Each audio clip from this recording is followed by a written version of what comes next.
A counseling session often appears composed on the surface, but a tight focus on a trembling finger suggests a different internal reality. In clinical practice, hearing the words a client says is only the first layer of data. A counselor must actively decode the unstated cues to understand the client's world. Clients often use their spoken narratives to unintentionally mask their actual psychological state. Take this specific dynamic. The client says, "I am sine."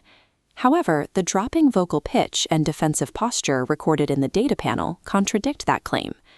Basing an assessment solely on the explicit narrative leaves significant physiological data unexamined.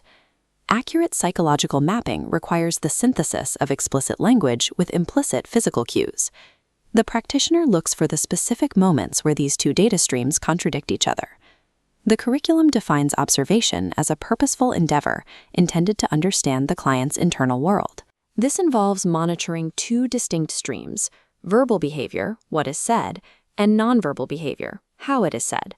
The 3V+B framework provides the operational model to systematize this data collection. Using a systematic framework provides the structure needed for an active clinical assessment.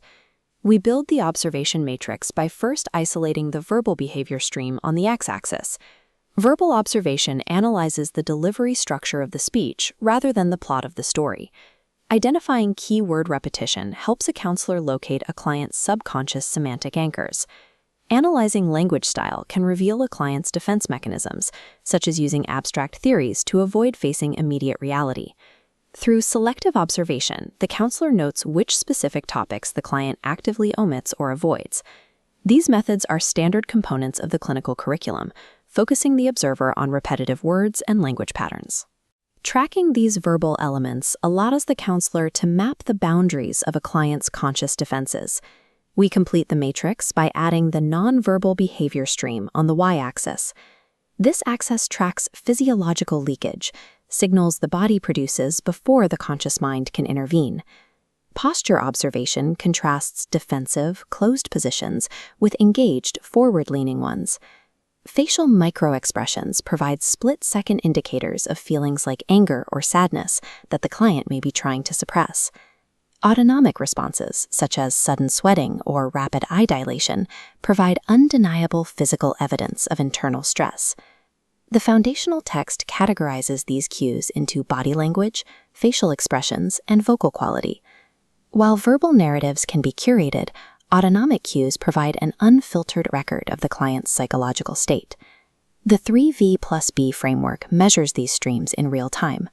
The first V is visual, avoiding eye contact or fixating. The second is vocal quality, shifts in pitch, volume, and speed. The third is verbal tracking, monitoring if a client switches topics rapidly. The B stands for body language, which includes the use of physical barriers and the distance the client maintains from the counselor. These metrics must be adjusted for cultural context. Evasive eye contact can indicate respect in some cultures rather than deceit or shame.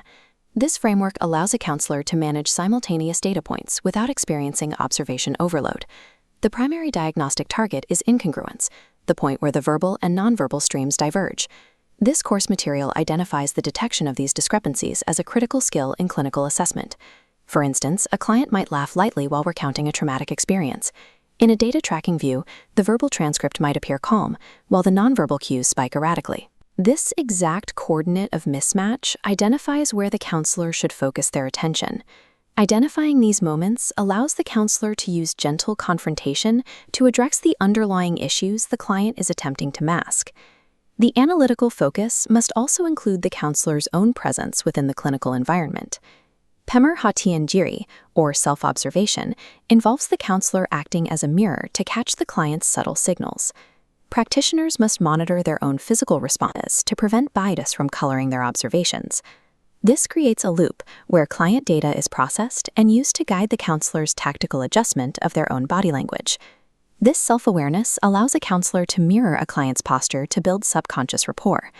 Self-observation ensures that the clinician always remains an objective instrument within the closed-circuit system of the counseling session.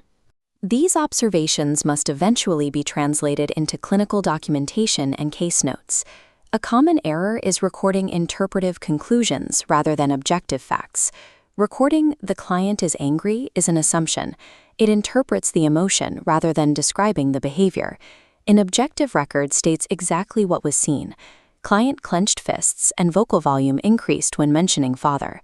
Objective documentation provides a factual basis for the clinical plan. Applying the 3V+B framework establishes a process where interventions are guided by observable behavior rather than intuitive assumption.